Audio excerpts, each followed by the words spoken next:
So this is our team at the University of Southern California working on the FaceBase project. We have Bridget here, Vu, and Jill Harunaga, and Sherry Park, Zoe Johnson, Pedro Sanchez, Paul Thomas, who is our bioinformatic person, and Jeremy Green is our collaborator at King's College London. They have really contributed a lot to this project. We have 4 posters, and I'm looking forward to sharing those with you. So our project is really focusing on the a better understanding of what controls mandible and maxilla development. As we all know, our face is our identity, and although we appreciate the soft tissue structures on the surface, it is really the bony structure that help to set the tone of our facial appearance. As you can see on the figure on the left side, so the frontal bone, maxilla, mandible together help to, and zygoma help to support the facial structures. And this is well illustrated in patients with congenital birth defects, here like with a cleft lip and cleft palate, or a patient with Treacher-Collins syndrome, the midfacial defect. Because of these bony defects, and you see these malformations on the surface as well. So when we look at facial development, and we also appreciate the fact there are multiple cell types that contribute to the facial structures. There are muscles, there are nerves, bones, cartilage, and so on and so forth. So it is really critical for us to understand how these different cells come together and then help to build the facial structure. So part of our project is about fate mapping of these progenitor cells as they populate the facial structures. And another component of the facial development is you really should not just look at one particular structure. You should try to understand how these different components develop together. And then here, looking from E10.5 to E15.5 in the developing mouse embryo, and at the bottom here we have all these chronal sections highlighting the development of a mandible, maxilla, and also the palatal shelf, how sort of interconnected all these development events are. As you can see, the formation of a palatal shelf, and then here the side of a mandible, and then with the development of maxilla, and later on as the mandible gets bigger and the tongue drops out of the way, the palatal shelf get to reorient themselves from vertical to horizontal direction, and then with the palatal fusion. So the point here is really when we look at whether it's a mandible or maxilla or any parts of the craniofacial structure, we also should keep in mind the entire craniofacial complex, how they develop, whether it's the skull, the calvaria, the sutures, and the different parts of the facial bone, and then also looking at different species, whether it's a zebrafish or a mouse model or human development, and how these structures are related to each other. So the aims of our project is basically to look at the global and specific gene expression analysis, and also coupled with 3D imaging to look at the general gene expression profiles, but also look at the specific genes that are key players in setting up the craniofacial complex. And then, as you can see in the later part of my presentation, how we're trying to integrate all of these, the gene expression and the cell lineage and imaging data together. And then, so we'll cover both the mandible and the maxilla. And our goal is to provide a foundation for the investigation of the molecular regulatory mechanism of mandible and maxilla development, and also hope to use this as the starting point for collaborations in looking at the genetic and also some of the epigenetic regulations of craniofacial development. So here are some of the specific progress we have made to date. And till now, we have generated 72 sets of microarray data, and all of them have been now submitted to GEO under this accession number. And when we went in to look at this gene expression, mainly been using microarray. Now we're also using some RNA-seq analysis to look at the gene expression in the proximal region and also the distal region of mandible or maxilla, with the understanding that there are different gene regulatory networks that help to set the development event that controls the formation of the proximal region versus the distal region of the mandible, for example.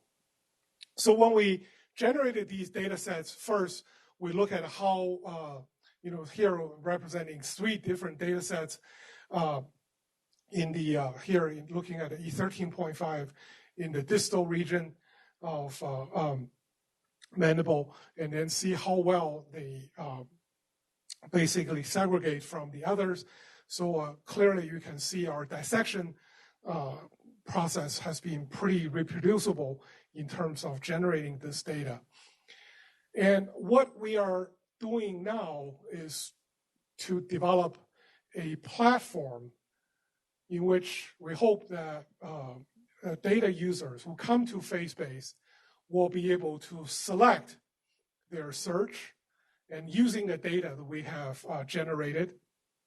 So in this case, you can look at the distal region of a mandible at E10.5 versus the distal region of maxilla, and you collect these 2 regions. And then you wanted to basically do a comparison between the mandible and maxilla, and you set the fold of gene expression difference at 1.5 with the statistical analysis value. And then basically this, the tool we have developed will help you to generate a heat map to show you the highly expressed gene versus the lower expressed genes in comparison between the distal region of mandible and maxilla. And then these genes are highlighted here.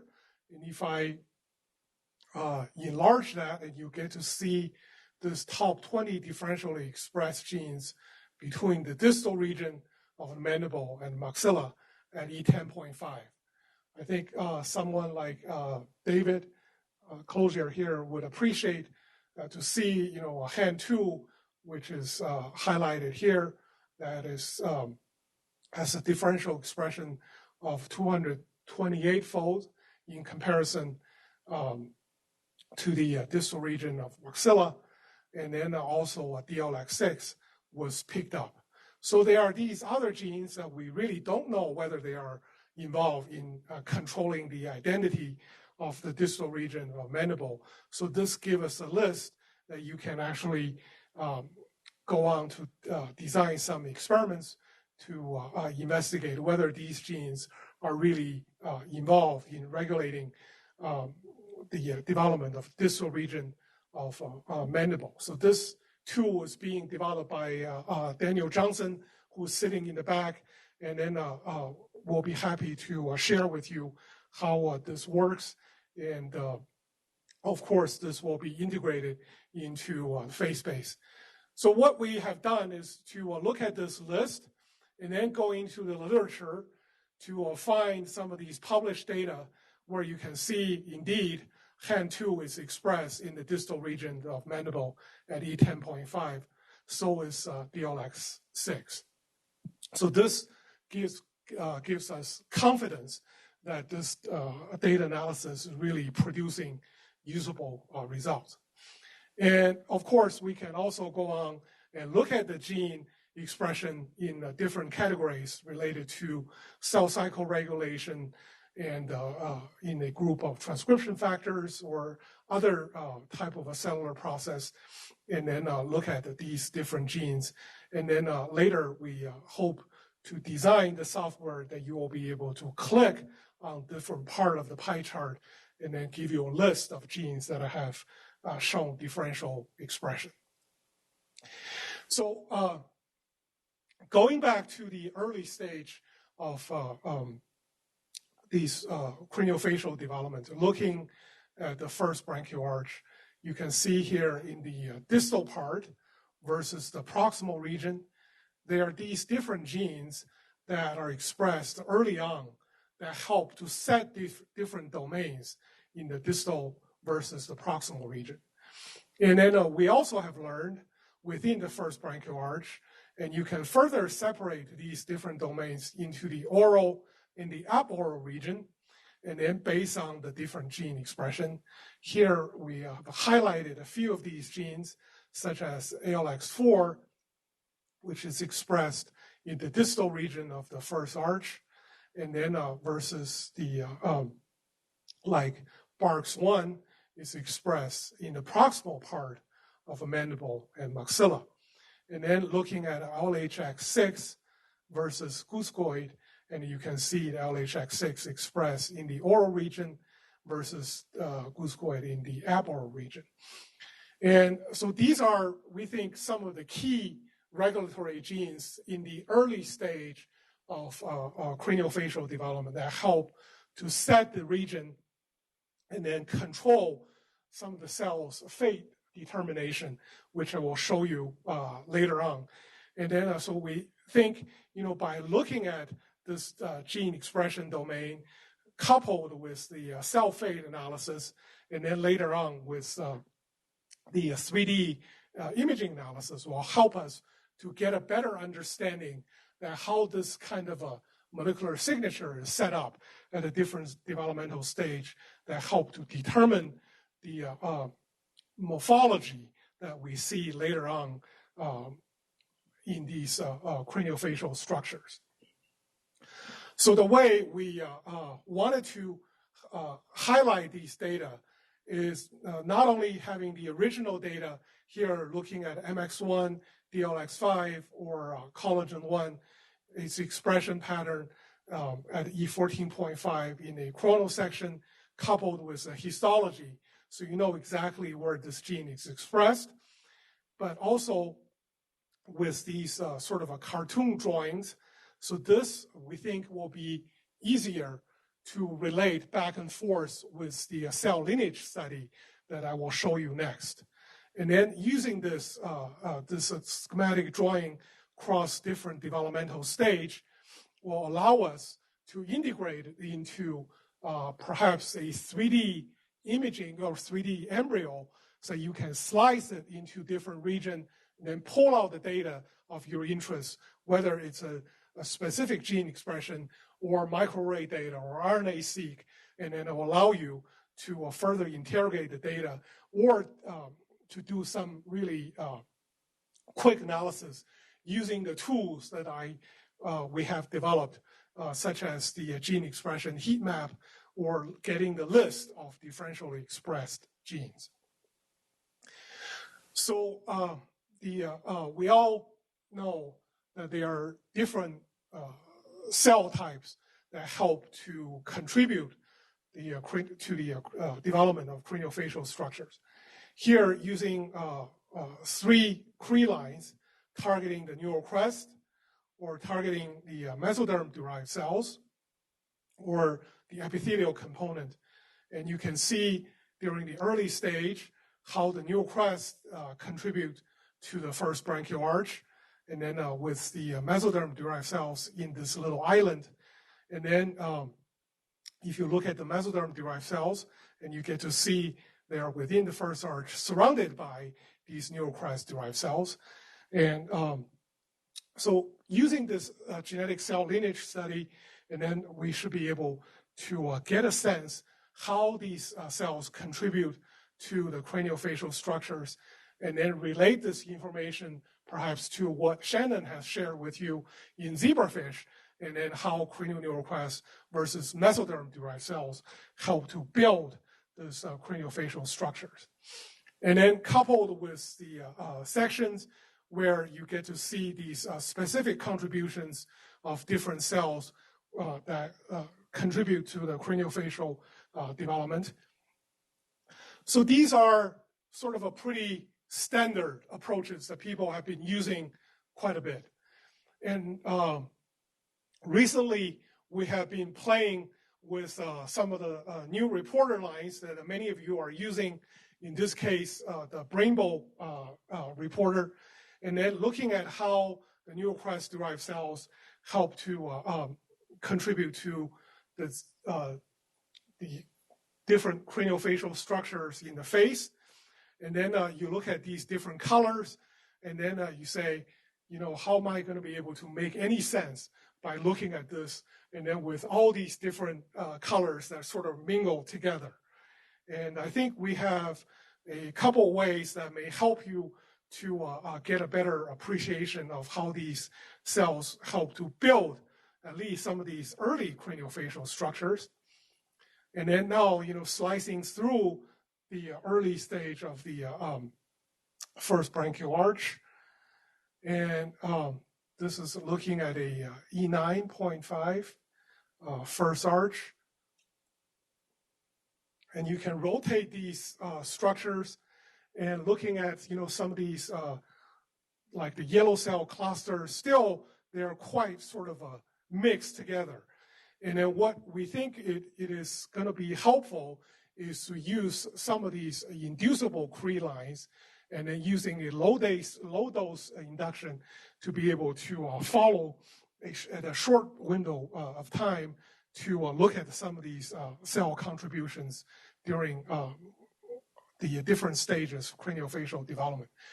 In conjunction with that, we have been also using various computer models to build this sort of a display to look at these cells with a different color, and then see how these cells are coming perhaps from a common progenitor, and then how they contribute to the various regions of a craniofacial structure. And the last part is about the 3D imaging analysis, looking at both maxilla and mandible from the early stage where this condensation of the bony structure starts, and then to the distal and proximal extension of the mandible, and then looking at how these bony structures build. Eventually, that allows us to look at or appreciate the fact, you know, with the coronary process, the condylar, and then angle of the mandible, and then how these structures serve as the attachment point for craniofacial muscles in order to perform the function. In the last couple years, we have worked to, you know, based on the published literature, and to define these anatomical landmarks, both in the maxilla and the mandible, and then use this as a standard approach to allow us to make some measurements. So now you can actually quantify this distance between two anatomical landmarks, and then we'll give you the analysis. So when you have a mutant model, in this case, highlighting, you know, the TGF-beta receptor mutant model with this altered region in the proximal part of mandible, where you're missing the condyle, you're missing the corner of mandible, and then looking at when we look at the cell signaling pathway, how to manipulate the receptor complex and get this rescue, and then which part of the mandible has been restored, and you can measure these changes. And also, we are developing some 3D imaging tools and then also videos, and help to use this as a educational tool to help the new postdocs and graduate students to get a better appreciation of the craniofacial bone complex. So you're seeing a fly-through into the inner aspect of the skull, and looking at the different bony structures that help to form the cranial base.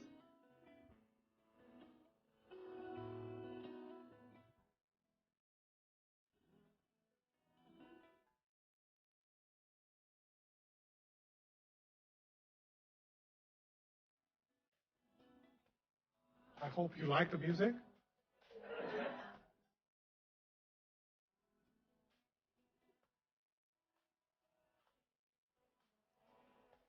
I don't think we pay enough attention to the cranial base. Really, that influenced the facial development significantly.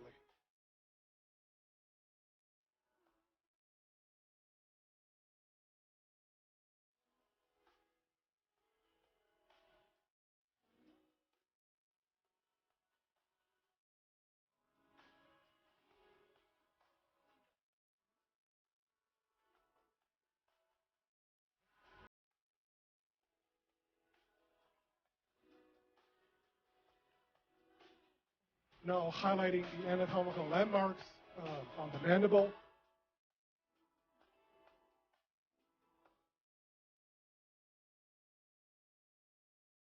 Anatomical landmarks of maxilla.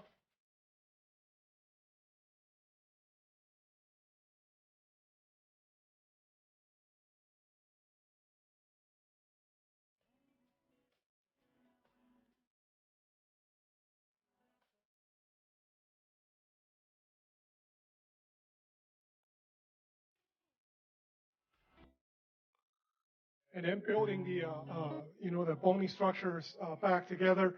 So I think this really will be helpful for, people who are entering the craniofacial field. And also, I think we should all, with the mandate from NIH about the reproducibility of our data, we should really get into more of the quantitative measurements, not just, the proximal region is abnormal. How abnormal is it? And then, what can we really look at the difference in these different structures.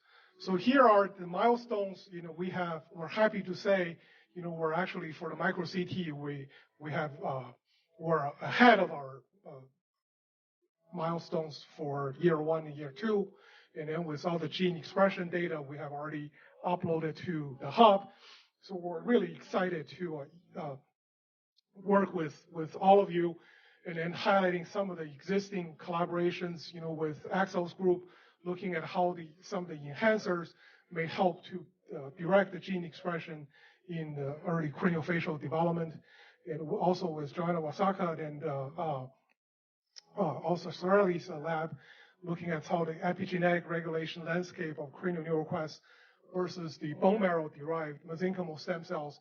When Joanna came to visit at USC, I got so excited talking with her about some of the project we're going to work together. We have a new postdoc joining us next month who's going to work on that. And also, some of the obvious projects, Shannon, Matt, and then Mimi's group looking at the cranial sutures, and Dick Moss and Eric, Rich and Ophir, and Jim and Mary Marazita's group, and also our gene expression with Trevor's group. So, I think that the future is really bright, and I'm excited to share some of these progress with you. And this is our group at USC. I'm happy to take any questions.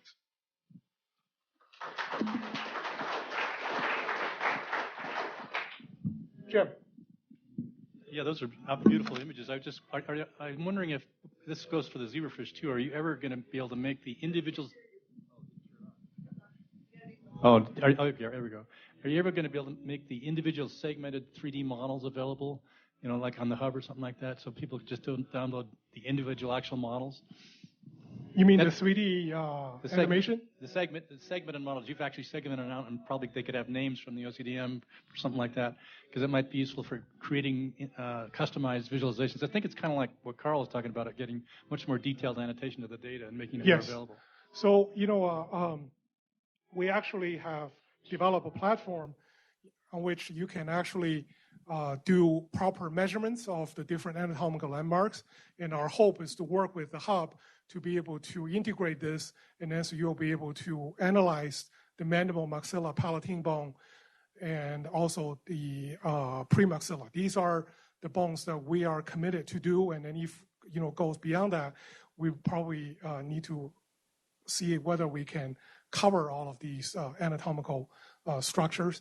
But to answer your question, yes, we can annotate all of these bony structures. The 3D video was actually produced by two graduate students who are in our School of Engineering's 3D animation program. So we actually, one of my patients connected me with this professor who teaches this course. And then we interviewed a whole bunch of students who are taking that course, and then two groups built this. And then there was another video I didn't show, which I think will make you dizzy because it's just really too much motion. But this one, I think it's just about right. And then we'll continue to work with them to make each bony element more easier for users to rotate and then to make measurements. I was thinking if you could log into FaceBase, we could maybe allow users to change the music. As an incentive. You don't like the music? Actually, who was the artist? I was going to put some classical music. But, who was? Do you know who the artist was? I mean, just you gotta attribute things. Yeah. Okay. Any other questions? Because we got a break coming up, 15 minutes, and then we'll get set up for the next project. I told them to put Justin Moore's music in there, but they didn't listen to me. So.